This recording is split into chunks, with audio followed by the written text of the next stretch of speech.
Hello दोस्तों, स्वागत है आपका target teaching exam YouTube channel पे। UP BEd entrance previous 10 year paper solution के क्रम में आज के इस वीडियो में हम लोग हिंदी 2017 के क्वेश्चन पेपर को सॉल्व करेंगे। तो चलते हैं अपने क्वेश्चन पे। तो पहला प्रश्न पूछा गया है, हिंदी खाली स्थान है भाषा की उत्तराधिकारिणी है। तो हिंदी किस भाषा की उत्तराधिकारिणी है? तो यह है संस्कृत भाषा की। ऑप्शन डी इस प्रश्न का सही उत्तर है। तो 52 नंबर का प्रश्न है, संसार की प्रमुख भाषाओं में हिंदी का स्थान है। पहला, तीसरा, दूसरा या चौथा? तो संसार की प्रमुख भाषाओं में हिंदी का स्थान है दूसरा। क्वेश्चन नंबर 53 है, भाषा की मूल इकाई है। तो भाषा की मूल इकाई होती है ध्वनि।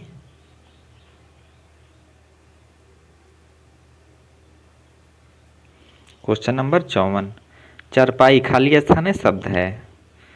तो चरपाई कैसा शब्द है? तो चरपाई एक योग रूढ़ शब्द है। योग रूढ़ वे शब्द होते हैं, ये एक प्रकार के यौगिक शब्द ही होते हैं, लेकिन ये अपने सामान्य अर्थ को प्रकट न करके एक विशेष अर्थ को प्रकट करते हैं। और बहुब्रीहि समास में जितने भी आपको उदाहरण देखने को मिलेंगे वो सभी जो है योग रूढ़ शब्द कहलाते हैं। जैसे कि दशानन, लंबोदर, ये सभी जितने भी आपको बहुब्रीहि समास के अंतर्गत उदाहरण हैं, ये सभी योग रूढ़ शब्द हैं। क्वेश्चन नंबर 55, क्षण प्रभा का पर्यायवाची है। तो क्षण प्रभा का पर्यायवाची होता है बिजली, यानी ये बिजली का पर्यायवाची है। बिजली के और पर्यायवाची होते हैं तड़ित, चंचला, चपला, दामिनी, सौदामिनी आदि सब जो है ये बिजली के पर्यायवाची होते हैं। क्वेश्चन नंबर 56, जालक का तद्भव है। तो जालक का तद्भव रूप होता है झरोखा। क्वेश्चन नंबर 57, संश्लेषण का विलोम है। तो संश्लेषण का विलोम होता है विश्लेषण। क्रिया का मूल रूप क्या कहलाता है? तो क्रिया के मूल रूप को कहते हैं हम लोग धातु। क्वेश्चन नंबर 59, फिसलन खाली स्थान है। तो फिसलन क्या है? तो फिसलन भाववाचक संज्ञा है। ऑप्शन सी इस प्रश्न का सही उत्तर है। लाला का अन्य लिंग रूप क्या होगा? तो लाला का अन्य लिंग रूप होता है ललाइन। ये तीनों गलत हैं।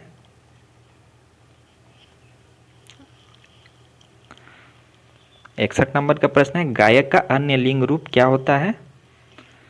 तो गायक का स्त्रीलिंग में रूप होता है गायिका। क्वेश्चन नंबर 62, सही रूप है। तो आपको शुद्ध वर्तनी बताना है।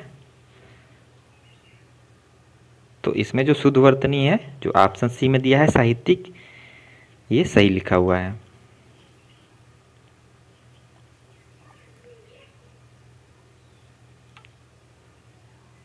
इसमें सी और डी दोनों सही हैं क्योंकि दोनों एक ही जैसे लिखे हुए हैं।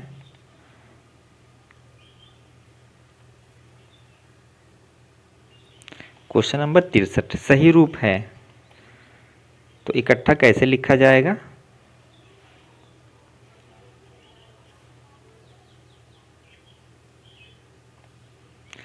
तो इकट्ठा ऑप्शन सी में जो लिखा गया है, मैं इसको सही से लिख देता हूं।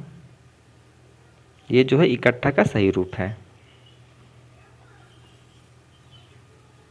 क्वेश्चन नंबर 64, सही वाक्य है। तो सही वाक्य कौन सा है? तो इसमें जो सही वाक्य है वो है ऑप्शन बी, आपका कृपा पत्र मिला। क्वेश्चन नंबर 65, अंजर पंजर ढीले करना, ये मुहावरा है। इसका अर्थ क्या होता है? तो इसका अर्थ होता है ऑप्शन सी में दिया है पूरी तरह मारना। ऑप्शन सी इस प्रश्न का राइट आंसर है। क्वेश्चन नंबर 66, सब्ज बाग दिखाना। सब्ज बाग दिखाना मुहावरा है, इसका क्या अर्थ होता है? तो सब्ज बाग दिखाने का अर्थ होता है लालच देकर उल्लू बनाना। Option A is right answer. Question number 67, पक्षी पानी पीते हैं, इसका कर्मवाच्य रूप है। तो इसका कर्मवाच्य रूप होगा पक्षियों से पानी पिया जाता है, ऑप्शन सी। क्वेश्चन नंबर 68, बेमेल शब्द को चुनिए, यानी 3 जो हैं वो एक समूह के हैं, एक उससे अलग है, तो वही बताना है आपको। बेमेल यानी भिन्न शब्द कौन सा है। तो इसमें जो भिन्न शब्द है वो है ऑप्शन डी, पराधीन, क्योंकि भवानी इस और स्वामिनी, दात्री ये सभी स्त्रीलिंग शब्द हैं, जबकि पराधीन जो है एक पुल्लिंग शब्द है। Question number 69, club. कलब किसे कहते हैं हम लोग। तो कलब कहते हैं हाथी के बच्चे को, तो option D is right answer. Question 70, अर्घ के लिए बेमेल शब्द पहचानिए।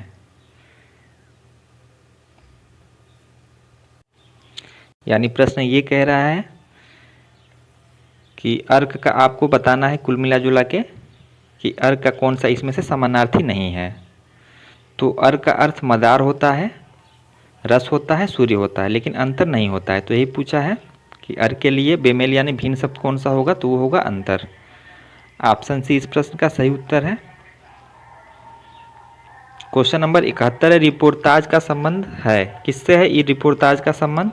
तो रिपोर्टाज का संबंध होता है पत्रकारिता से, ऑप्शन ए इस प्रश्न का राइट आंसर है। निर्देश, प्रश्न संख्या 72 से 73 तक के उत्तर हेतु उचित विकल्प का चयन कीजिए। क्वेश्चन है, रस्सी को सांप समझ लेना क्या है। तो रस्सी को सांप समझ लेना ये भ्रम है। क्वेश्चन नंबर 73, आयु में बड़े व्यक्ति को क्या कहेंगे। तो आयु में बड़े व्यक्ति को कहते हैं ज्येष्ठ। क्वेश्चन नंबर 74, फूल सी सुकोमल मृदु भावमयी देवयानी कच के बिना न जी सकेगी यह निश्चित है। इसमें जो है कौन सा अलंकार ये बताना है, रूपक, उपमा, उत्प्रेक्षा या अतिशयोक्ति। तो एक ट्रिक मैं आपको बता रहा हूँ, जिस भी वाक्य में आपको सा, सी, सम और सरिस दिखे वहाँ पे जो है उपमा अलंकार होता है। तो ये एक ट्रिक है, आप लोग अगर ये सा, सी, सम, सरिस याद रखते हैं तो जिस भी वाक्य में अगर ये दिख जाए इनमें से कोई भी एक, तो उसमें जो है उपमा अलंकार होता है। तो ऑप्शन बी इस प्रश्न का सही उत्तर है। यहाँ पे दिया है फूल सी सुकोमल, तो यहाँ से ही आपको आंसर मिल गया। क्वेश्चन नंबर 75, सोहत ओढ़े पीत पट श्याम सलोने गात मनो नीलमणि शैल पर आतप पर्यो प्रभात। तो इसमें भी अलंकार बताना है। तो इसमें है उत्प्रेक्षा अलंकार। देखिए उत्प्रेक्षा अलंकार का भी एक ट्रिक है, जिस भी वाक्य में आपको मनो, मनु, मनहु और या फिर जनो, जनु और जनहु दिख जाए वहाँ पे जो है उत्प्रेक्षा अलंकार होता है। तो यहाँ पे देखिए मनो मिल गया हमको, तो ऐसे आप लोग आसानी से कर लेंगे। यहाँ पे है उत्प्रेक्षा अलंकार। क्वेश्चन नंबर 76, रासोचरित काव्य है और उसकी रचना रासक शैली में हुई है, यह कथन है। तो यह कथन कहा था आचार्य हजारी प्रसाद द्विवेदी ने। क्वेश्चन नंबर 77, हीरामन सुआ का उल्लेख आता है। तो इसका उल्लेख आता है पद्मावत में, और पद्मावत के रचयिता है मलिक मोहम्मद जायसी। क्वेश्चन नंबर 78, सूरदास के गुरु कौन है। सूरदास के गुरु, तो सूरदास के गुरु का नाम है वल्लभाचार्य। क्वेश्चन नंबर 79, बरिया बीती बल गया अस बुरा कमाया हरि जिन छोड़े हाथ थे दिन नेड़ा आया। ये कथन किसका है, ये लाइन किसकी है। तो ये है कबीरदास की। Option A is right answer. Question number 80, जो घनीभूत पीड़ा थी मस्तिष्क में स्मृति सी छाई दुर्दिन में आंसू बनकर वह आज बरसने आई। तो इसमें है आपका श्लेष अलंकार। क्वेश्चन नंबर 81, अंग्रेजी के रोमांटिसिज्म के लिए हिंदी में क्या अर्थ है? तो इसका अर्थ होता है स्वच्छंदतावाद। ऑप्शन बी इस प्रश्न का सही उत्तर है। क्वेश्चन नंबर 82, ज्ञानपीठ पुरस्कृत पंत जी की कृति है। तो ज्ञानपीठ पुरस्कार से संबंधित इनमें से सुमित्रानंदन पंत जी की कृति कौन है? तो ये है चिदम्बरा। और ये जो है ज्ञानपीठ पुरस्कार से सम्मानित हिंदी की प्रथम कृति है और इसे सन 1968 में ज्ञानपीठ पुरस्कार प्रदान किया गया था। क्वेश्चन नंबर 83, भारत में मार्क्सवादी चिंतन परंपरा और समालोचना के समर्थ प्रवक्ता हैं। तो ये हैं doctor Ramvilas Sharma. Question number 84, Hindi को राजभाषा का दर्जा मिला। हिंदी को राजभाषा का दर्जा मिला था 14 सितंबर 1949 को। और क्वेश्चन यहाँ से एक और बनता है कि भारतीय संविधान के किस आर्टिकल में हिंदी को राजभाषा का दर्जा दिया गया? तो वो है 343 में। ये भी याद रखिए आप लोग। क्वेश्चन नंबर 85, भारतेंदु युग की समय सीमा है। भारतेंदु युग की समय सीमा है 1850 से 1900। क्वेश्चन नंबर 86, हिंदी रेखा चित्र का विकास खाली स्थान के बाद हुआ है। तो इस प्रश्न का सही उत्तर है ऑप्शन बी 1936। हिंदी रेखा चित्र का विकास 1936 के बाद हुआ। यहाँ पे गद्यांश दिया गया है, आप लोग गद्यांश पॉज करके पढ़ लेंगे। मैं इसका आंसर बता दे रहा हूँ। तो क्वेश्चन नंबर 87 है, देश अधिक सिक्का कब जारी करता है? तो इस प्रश्न का सही उत्तर है ऑप्शन सी, जब देश में युद्ध जैसी गंभीर परिस्थिति हो। यहाँ पे युद्ध छूट गया है। जब देश में युद्ध जैसी गंभीर परिस्थिति हो तब जो है देश अधिक सिक्का जारी करता है। आप लोग ये गद्यांश पढ़ेंगे तो बहुत आसानी से आंसर कर लेंगे। क्वेश्चन 88, मुद्रास्फीति क्या होता है? तो ये होता है कृत्रिम रूप से मुद्रा के प्रचलन का बढ़ना, इसे हम लोग मुद्रास्फीति कहते हैं। क्वेश्चन नंबर 89, पैसों के खर्च का हिसाब रखना सरकार को कब मुश्किल हो जाता है? तो युद्धों और विशेषज्ञों को तैयार करने में और बाहर से चीज़ें मंगवाने में। क्वेश्चन 90, दिया गया परिच्छेद आधारित है। तो जब आप लोग पूरे गद्यांश को पढ़ेंगे तो ये आधारित है अर्थशास्त्र पे।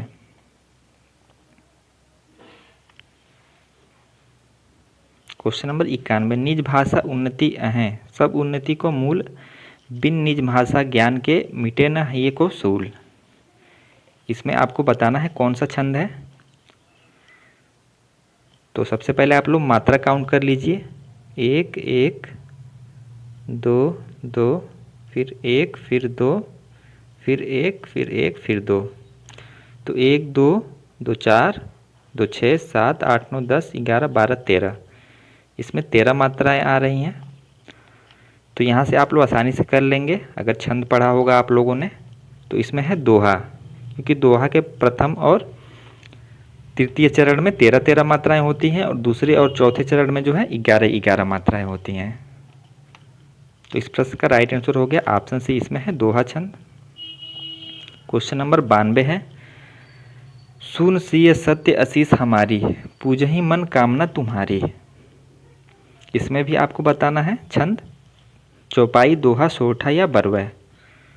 तो इसे भी आप लोग काउंट कर लें, 1 2 3 4 5 6 7 8 9 10 11 12 13 14 15 16। तो इसमें 16 मात्राएं लगी हुई हैं। तो 16 मात्राएं किस छंद में होती हैं? तो ये होती हैं चौपाई में। तो ऑप्शन ए इस प्रश्न का सही उत्तर है। क्वेश्चन नंबर 93 है, बीजक किस रचयिता की रचनाओं का संग्रह है? तो बीजक है कबीरदास की रचनाओं का संग्रह। क्वेश्चन नंबर 94, आंसू किसका प्रमुख काव्य है? तो आंसू काव्य की रचना की जयशंकर प्रसाद ने। क्वेश्चन नंबर 95, प्रिय पति वह मेरा प्राण प्यार कहाँ है, दुख जल निधि में डूबी का सहारा कहाँ है? तो इसमें आपको बताना है कौन सा रस है। तो इसमें है करुण रस। करुण रस का स्थायी भाव होता है शोक।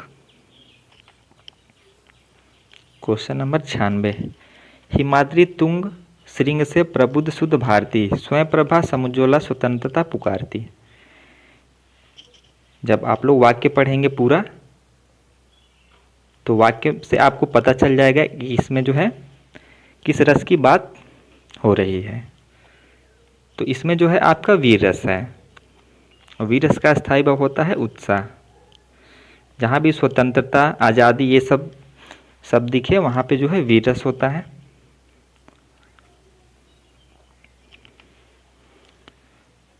क्वेश्चन नंबर 97, उससे पहले आपको निर्देश दिया गया है प्रश्न संख्या 97 से 98 के अनुसार उत्तर दीजिए। आप लोग ये पूरा पहले पढ़ लेंगे, फिर आपको जो है आंसर देना है। तो हम लोग प्रश्न देखते हैं। तो प्रश्न पूछा है कमल नयन में अलंकार है। तो कमल नयन में अलंकार है रूपक अलंकार। नेक्स्ट क्वेश्चन है रेखांकित पंक्ति में अलंकार है। तो यहाँ पे रेखांकित पंक्ति है जैसे उड़ी जहाज को पंछी फिर। ये जो है रेखांकित पंक्ति है, इसमें जो है कौन सा अलंकार है?